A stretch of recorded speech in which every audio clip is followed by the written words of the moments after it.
Bem-vindos, ouvintes, a mais um Mergulho Profundo.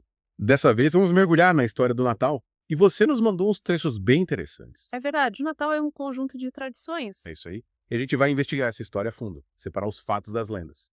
É tipo um quebra-cabeça histórico. Exato. Vamos descobrir de onde vieram as tradições pagãs, como os símbolos natalinos evoluíram e até algumas polêmicas. E já que falamos em investigação, a primeira pergunta é: quando essa figura histórica nasceu? Afinal.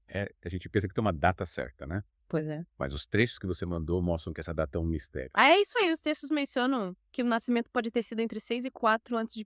por causa da morte do rei Herodes em 4 a.C. Mas aí surge outra questão. É que os textos mencionam um anacronismo, né? Parece estranho uma data antes de Cristo para um evento que marca o início do depois de Cristo. Verdade. A gente esquece que o ano 1 depois de Cristo é só uma referência criada depois.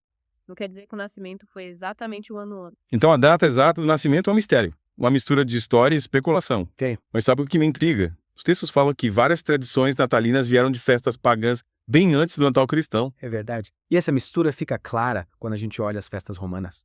Os trechos mencionam o Natalis em Victis Solis, o nascimento do Sol Vitorioso, que era em 25 de dezembro. Até 25 de dezembro. Igual o Natal. Isso mesmo.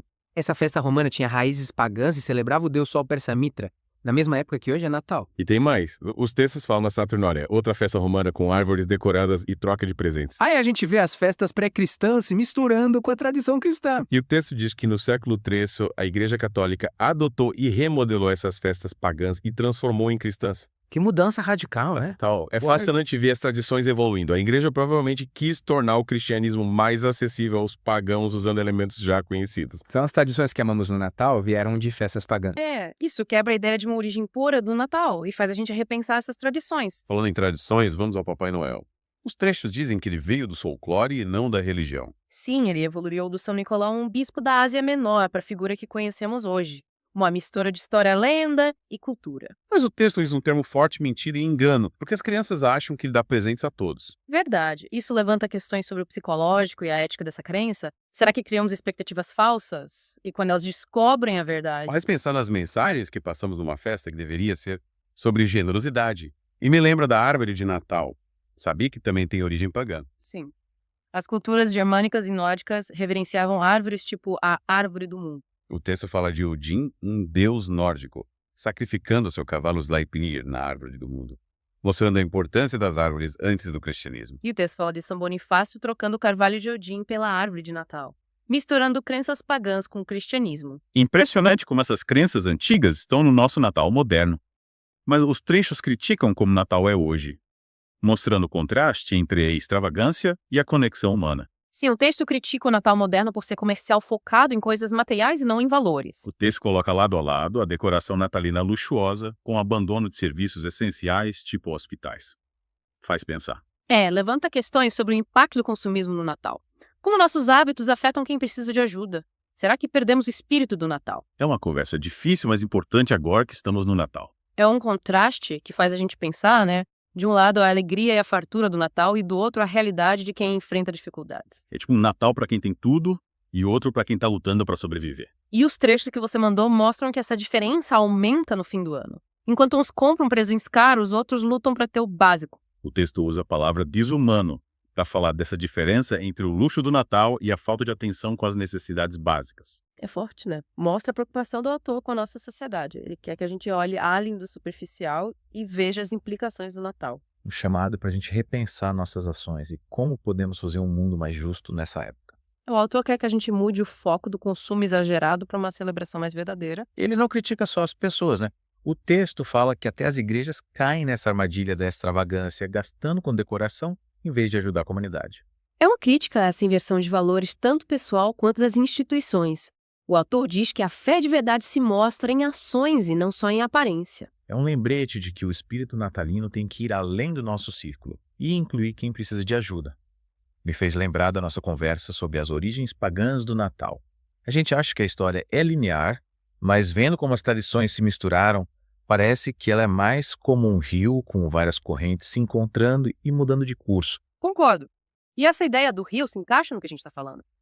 O Natal, com suas origens pagãs, a influência do cristianismo e o consumismo moderno mostra como a história muda o tempo todo. E nós que conhecemos essa história, temos que analisar as tradições que herdamos, questionar suas origens E se elas ainda fazem sentido hoje em dia? É isso aí. As tradições não são fixas. Cada geração dá um novo significado para elas. Cabe nós decidir o que elas significam pra gente. Quais as principais conclusões dessa nossa imersão no Natal que a gente leva para nossa celebração? Primeiro, aprendemos que o Natal é bem mais complexo do que a gente pensava. Ele tem influências pagãs, cristãs e culturais. E vimos como essas influências mudaram o Natal ao longo do tempo, desde a Igreja Católica adotando símbolos pagãos até o consumismo moderno. Também aprendemos a questionar as tradições, a pensar de onde elas vieram e como elas impactam as pessoas e a sociedade. Os textos querem que a gente olhe além do superficial e se concentre no significado do Natal: o amor, a generosidade e a compaixão. E que a gente lembre que o Natal deve incluir quem precisa de ajuda. É um chamado para fazer do Natal um momento de união e responsabilidade social. E para a gente pensar nos nossos valores e como podemos fazer um mundo melhor, não só no Natal, mas o ano todo. É muita coisa para pensar, né? Mas essa imersão nos deu uma visão mais completa do Natal. Com certeza. E espero que os ouvintes comecem a celebrar o Natal de um jeito mais consciente. Que eles vejam além das luzes e presentes e se conectem com o verdadeiro significado do Natal. Com valores como a generosidade, compaixão e desejo de um mundo melhor. Mas e agora? Depois de tudo isso, como a gente celebra o Natal de um jeito que faça jus à história e ao significado real da data? É a pergunta, né? Acho que a chave é ter consciência. Entendendo de onde vieram as tradições, a gente consegue se livrar um pouco do consumismo e da superficialidade. Então a gente não precisa abandonar a tradição, só precisa olhar com mais cuidado. Isso. Podemos celebrar as coisas boas do Natal, tipo a união da família, a generosidade, a mensagem de paz, mas sem esquecer dos excessos. E os textos que a gente leu criticam como o Natal é mostrado como um momento só de felicidade, né? Como se todo mundo estivesse feliz nessa época. É importante a gente lembrar que nem todo mundo tá feliz e ajudar quem precisa. O Natal pode ser um momento pra gente se conectar com quem tá sozinho ou passando por dificuldades. No fim, é tudo uma questão de equilíbrio, né? Celebrar a tradição, mas sabendo dos exageros e fazer o Natal ser mais inclusivo e importante para todo mundo. É isso. E cada um de nós tem que se perguntar: o que o Natal significa pra mim? Quais valores eu quero seguir? E como eu posso fazer a diferença? Boas perguntas, hein? Essa imersão não foi só para descobrir a história do Natal, mas para usar essa história para mudar nossas escolhas. A gente tem que entender as tradições e fazê-las serem o que a gente quer. E para a gente terminar essa conversa, eu deixo essa pergunta para você, ouvinte. Qual vai ser o seu legado de Natal?